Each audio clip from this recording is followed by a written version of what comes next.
The Gateway brings you the day's news from the St. Louis region and across Missouri. It also includes stories from the Illinois side of the river and our Metro East reporter, Will Bauer. In Alton, in Belleville, in East St. Louis, in Edwardsville, in Cahokia Heights, at Scott Air Force Base, I'm Will Bauer. St. Louis Public Radio. Listen to reports from Will and all of our journalists weekdays on the Gateway, on the STLPR app, and wherever you get podcasts. Hello and welcome to this week's edition of the Politically Speaking podcast. I'm your host, as always, Chris McDaniel, a reporter with St. Louis Public Radio. Joining me in studio in St. Louis, Jason Rosenbaum. And joining us from Jefferson City is... Marshall Griffin. Marshall, thanks for joining us. Joe is... Sailing on the Rhine or whatever river there is in Germany, so... She's somewhere better than we are, because we are currently in rainy St. Louis. It is or rainy Jefferson City. It is monsooning outside. Rainy and stormy Jefferson City, unfortunately. And Joe is laughing at us while she's on vacation. And looking at castles, according to Twitter. But we should have a good show, even though Joe's not here. Yes. We're going to get to a few topics. We're going to talk a little bit about 2014, what the marquee races are, and what some of the implications are going to be. We're going to get to Medicaid after that, what's been going on, and if it's going to go anywhere.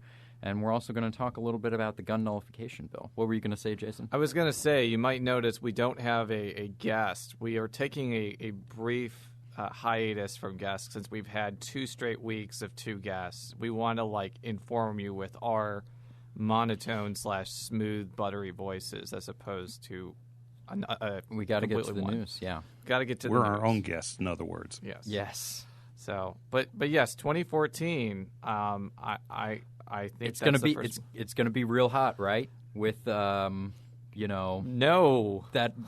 auditor's race, Jason. Don't you think it's going to be pretty contentious this year? Well, I think the most the thing that people are going to be looking for in that race is whether the Libertarian candidate or the Constitution Party candidate gets more votes. I think that is the one thing to watch for that. It's going to be neck and neck between those two. Neck and neck for 10% of the vote right there. If they get 10% of the vote, that's pretty good. Well, it might open up a chance for a write-in as well. Maybe you, Marshall.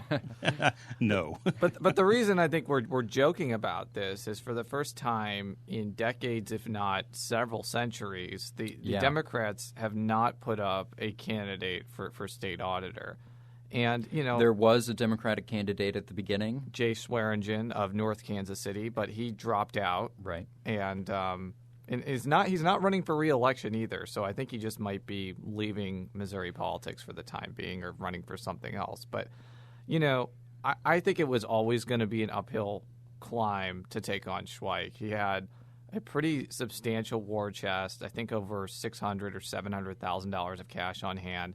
There are Democrats out there who have substantial cash on hand, and I listed 5 of them in an article a few months ago, but the upshot is none of them want to take a chance against running against an incumbent statewide down-ballot officer when their chances of winning are just not typically high. I've said this many times, but it is very difficult to defeat a down-ballot statewide official. And obviously it's not – it hasn't never happened because Schweik that's how Schweik won, got into office. Yeah. But it's rare because it's hard to make argumentations against them, and it's hard. Especially something like auditor, where most of the time it's not a very Schweik hasn't done anything controversial really that a Democrat could really rally against. It's the auditor's position. It was tough, and I mean, even when he was running against Susan Monty in 2010, I mean, what was thrown against her was,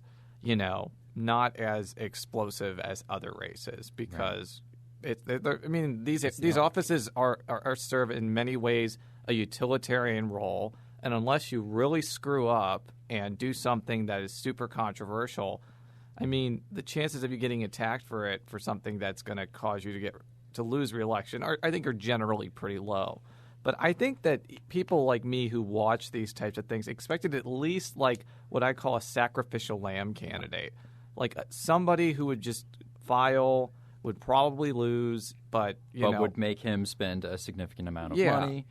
Somebody. Or at least some money. But the fact that nobody has done it, nobody has filed against him, I just think, first of all, it takes away the only statewide race from being interesting are coverable. I mean, just to be greedy for a second as a journalist, but I think there are other implications for this as well. Well, before we get into some of the implications from this, there was a Politico article talking about what this says about Missouri Democrats and what it says specifically about their bench. Did you see this? I did, from my Mizzou classmate Juana Yes. Summers. Yes. So what did you think of that? Did you think that it resonated?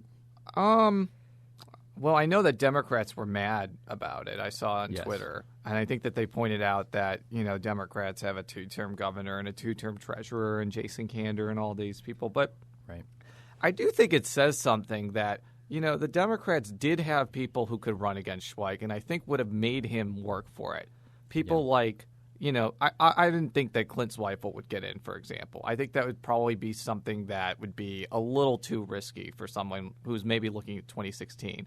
But the people that I listed, Scott Sifton of Afton, Darlene Green, the city of St. Louis comptroller, John Wright, that state representative from Rocheport who has self-funded almost $500,000 for a state rep race.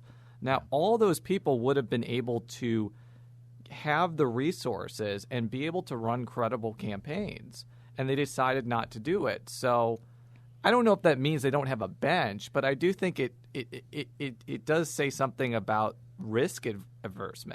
Yeah. I think that's what it says.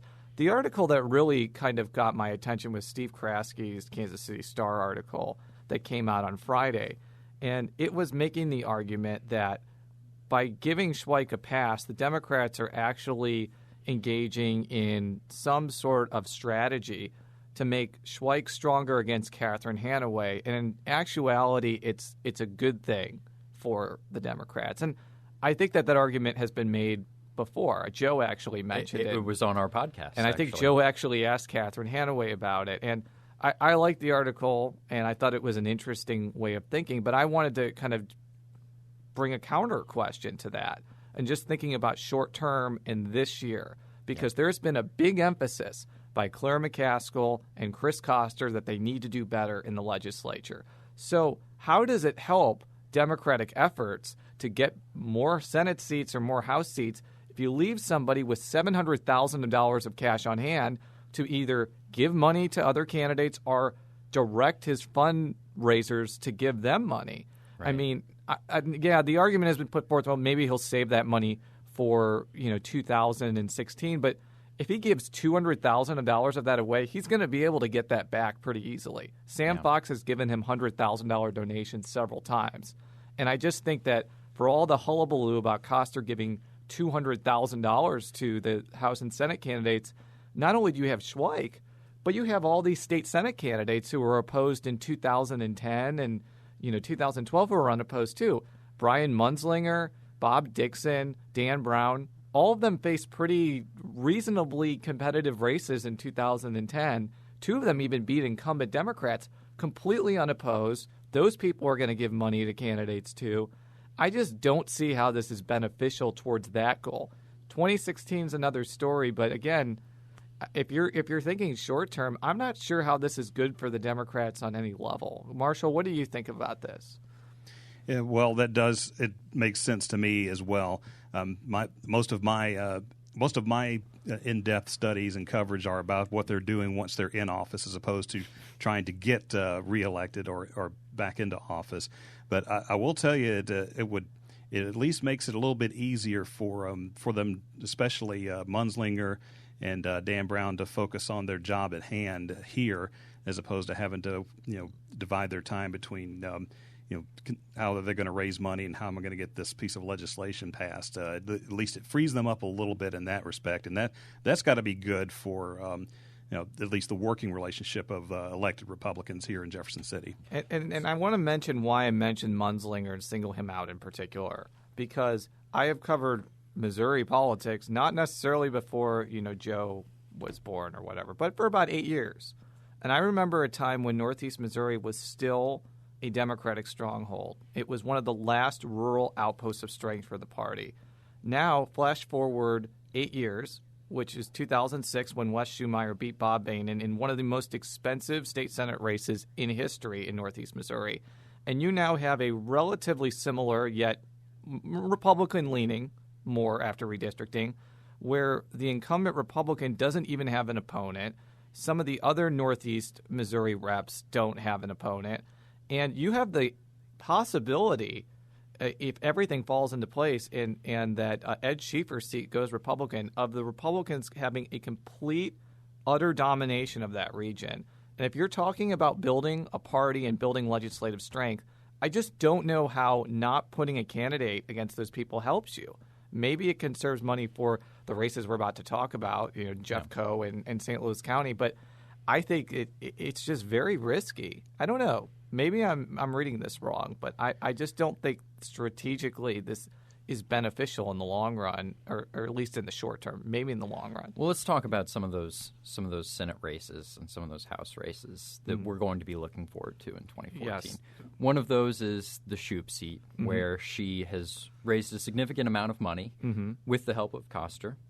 But as you mentioned, Jason, a lot of that can be undone if there are a significant amount of Republicans who aren't facing challenges who can help out whoever the Republican nominee happens to be. Now, I wrote about this race on Monday, and I want to make a couple of caveats here. First of all, we've had Jill Shoup on our show before, and I've said to her face, and I'll say her when she's not here, she's a very strong candidate for that seat. She has a history of winning elections against credible opponents. She's raised a pretty good amount of money, and the seat leans Democratic. So you gotta give her due there, that she's going to have some inherent advantages there. And the other thing is there's a three-way Republican primary, which probably doesn't help Republicans that much. But on the other hand, because there are so many Republican senators who are either not running this cycle or who are unopposed this cycle, I actually added up their cash on hand, and it was around $1.8 million. And that doesn't include someone like Dave Schatz, who has raised $525,000, which includes loans, so he may not spend that money or give money to other people, in just the last month. So that could mean that whoever wins that primary could just instantly have $500,000 immediately. And you see a situation with Jack Spooner, who's an attorney. He's not Jay Ashcroft, who's getting most of the attention. He's raised about $80,000 in the last week or two since he started a MEC committee. So, that's, again, the sort of thing that would happen. But that's going to be a very competitive race. And I think even with a well-funded Republican, Shoup is going to have a lot going for her. And obviously the other one is what I like to call the battle for Jeff Coe, which is between Jeff Rorta and Paul Weiland.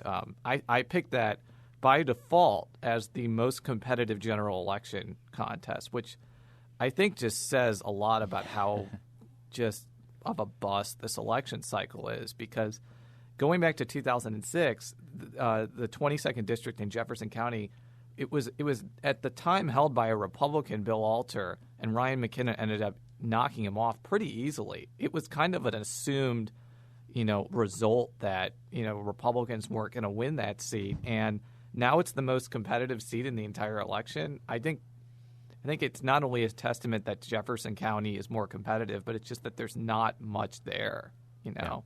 But we'll still be covering it because we're bored, I guess. So. Well, that's led a lot of people to say that what the marquee and what the important issues are going to be are actually ballot initiatives. I think we're going to have to talk about that another week, but that's definitely something to keep your eye on. And that's something where we'll have a better idea of what the ballot initiatives are in the weeks to come. Yes, I've already yammered on too long about candidates, so well, don't want to bore people to death. So, well, let's get to something else. Medicaid. Marshall, what's going on with Medicaid expansion, Medicaid reform, where you're reporting? There is a little bit of a push to come up with a Medicaid expansion / reform package that Republicans might be able to accept. That's the goal. That's the objective. Is this with the Ryan behind Silvey's these approach? particular bills? Is this Say Ryan that again. Silvey's? Yes, we are. Yeah, Ryan Silvey's, who he came out with a bill that he has not been filed yet because the deadline for filing new legislation has already passed in the Senate. So the only way that this could get onto a bill is by amendment, and that's what he is considering at this point. I actually talked to Senator Sylvie about a few minutes ago regarding his bill. You were going to ask something? Yeah, tell me a little bit about the bill. What would it be like? Basically, it would raise Medicaid to 138%, not the 100% that Representative Jay Barnes' bill would have done last year. Senator Sylvie's bill would go up to 138%. It would combine free market reforms, also making use of the federal exchange to provide some coverage, and with the goal of doing some type of reform, some type of expansion that would bring about reforms and what's been touted as a Missouri solution or a Missouri solution, depending on who's doing the talking. But Senator Sylvie put out I believe an op-ed piece recently where he said we can't just keep saying no to expanding Medicaid without coming up with some type of alternative, without some type of reform package. We can't just continue to say no and do nothing else. And so this is his answer to what he hopes can be done. It is somewhat similar to what Noel Torpy is sponsoring in the House. Jason and I talked a little bit about this before we got on air, and perhaps unsurprisingly, Sylvie's bill, or I guess we can't call it a bill yet, or his ideas are already facing some struggles, particularly from some of the conservative members of the party. Jason, is there any conceivable way that it could happen this session?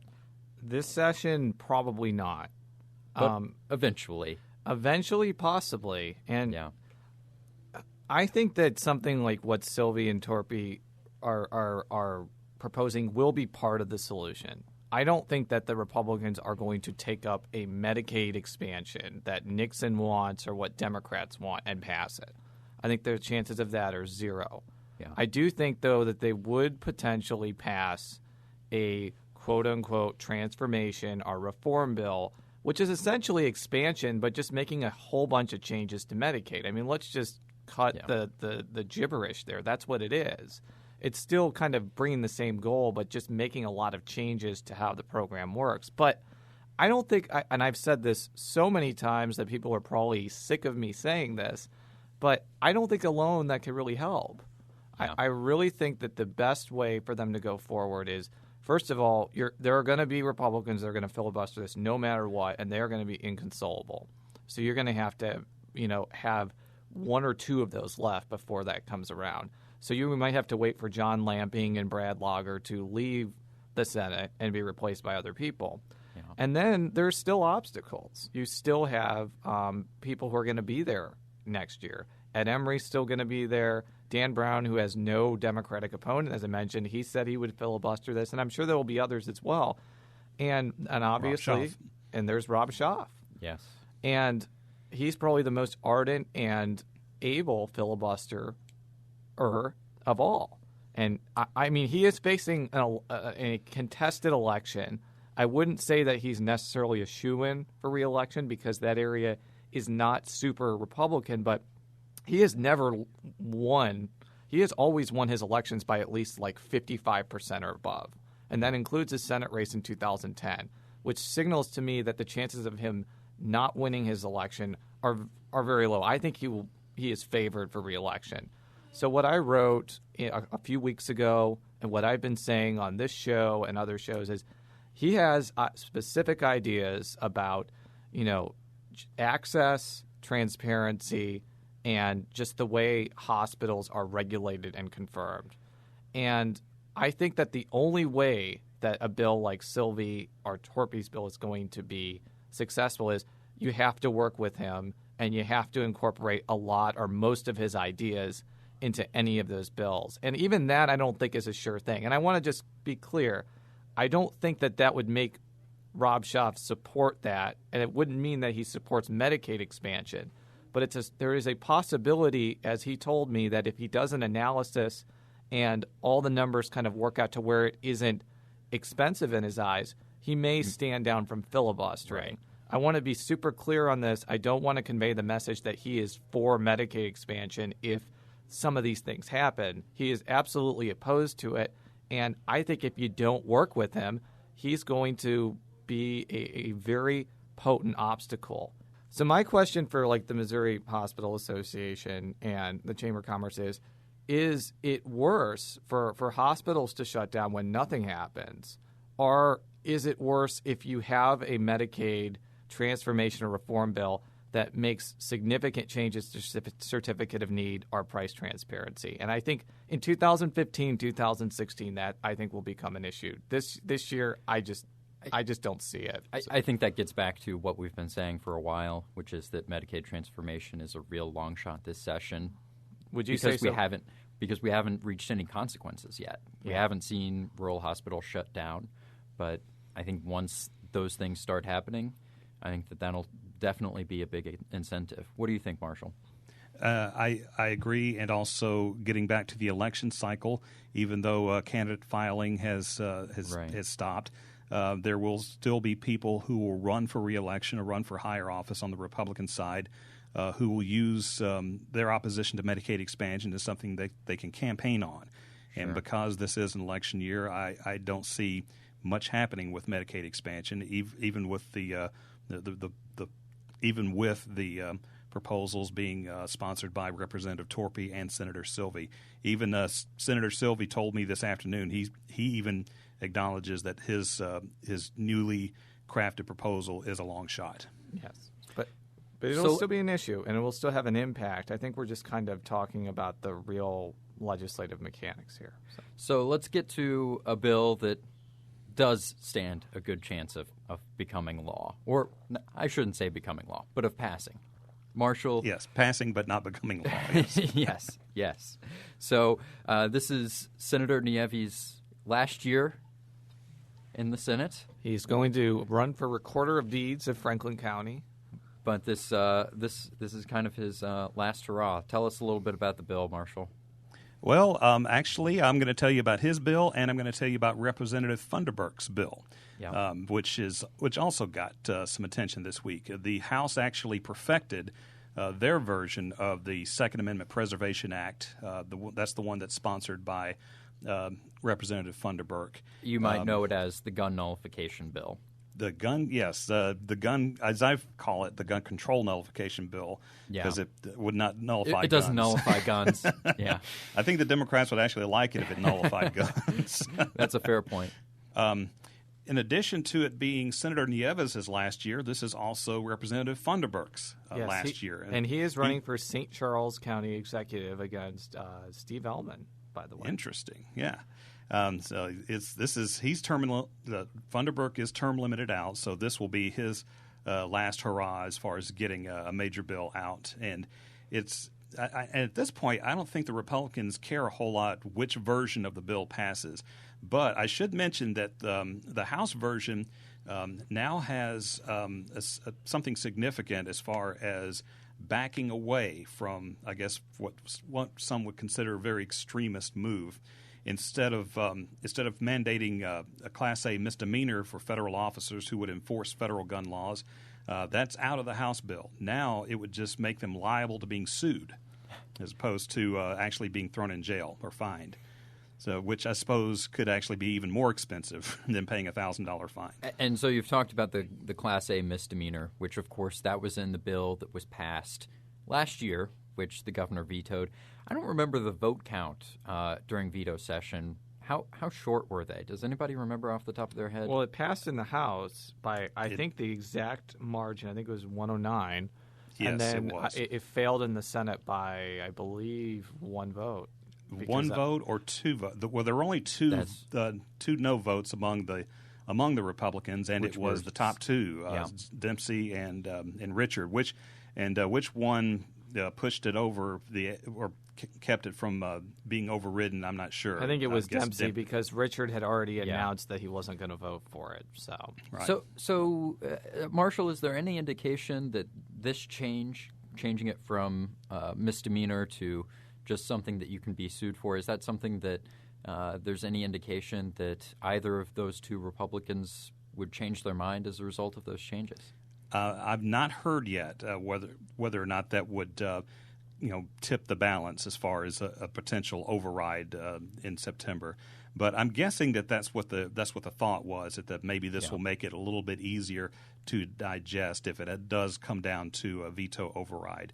But at the same time, maybe a majority of the House members might decide just to pass the Senate version, which is Senator Nieves' bill, which still has the Class A misdemeanor language for against federal officers. This is going to court, though, right, Marshall? Oh yes, whichever version gets out, it will go to court. It will go to court, and will likely be thrown out based on the Supremacy Clause because it's nullifying. And that would only happen if a veto override were successful, right? And it actually did become law. What do I think often sometimes people accuse Republicans of passing, gun and abortion bills in election seasons to gin up support or whatever. But do you see this like actually helping anybody or hurting anybody? Because, I mean, in the 3 state Senate races that I would consider competitive that are open seats, the 10th district between Ed Schieffer and Jeannie Riddle, and then Rorta versus Whelan, I think that they all support the concept of all of this. It just doesn't seem like if this is a way of trying to, needle Democrats, it seems like it's going to work very well. Or do you think it's more of just people are passing this because they believe in it at this point? Absolutely. I think that's totally it, because it was pushed so hard and so strong last year in a non-election year. And this year they're trying to come up with a version that they think will become law, regardless of whether it gets vetoed. They're working really hard to actually make this a law, as opposed to championing something they know won't pass just to make themselves look good at the ballot box.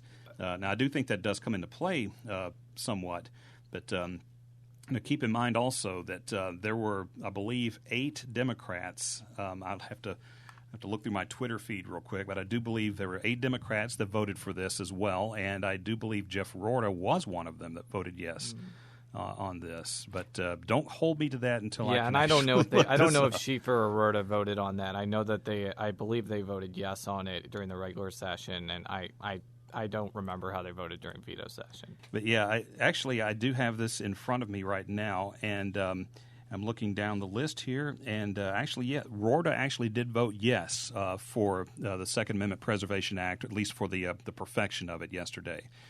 So he did actually. He was one of the, I believe, about 8 Democrats that voted yes. And just as an aside in that race, since it is the de facto number 1 race, it has struck me that both of those candidates are trying to match each other on some of these hot button issues. So on guns, they both are for something like this, but on unions, Paul Whelan, who is a Republican, has voted against paycheck protection, and I don't think there's been a vote on right to work, but I know that he's not for that. So for such a high profile race, it does seem like both of those candidates have a lot of similarities, and which is why I think that race is going to come down to personalities, and it's going to be pretty heated and ugly from my prediction, because they've already run against each other in a House race, and there's some bad blood there. But that's an aside, so continue. All right. Well, Marshall, I know you have stories to get out and cover, so I think we'll have to cut it off there. But to close this out here, you can read all 3 of our stories at stlpublicradio.org. You can follow me on Twitter at @CSMcDaniel. Jason, you can be followed on Twitter. Jay Rosenbaum. Marshall, you can be followed on Twitter at Marshall G. Report. Marshall, thanks for joining us. We'll be back next week. Until then, so long. So long. If you have a smart speaker, you have access to the entire world of NPR and St. Louis Public Radio. All the latest news and all the captivating stories. Activate our voices with yours by telling your smart speaker to play St. Louis Public Radio.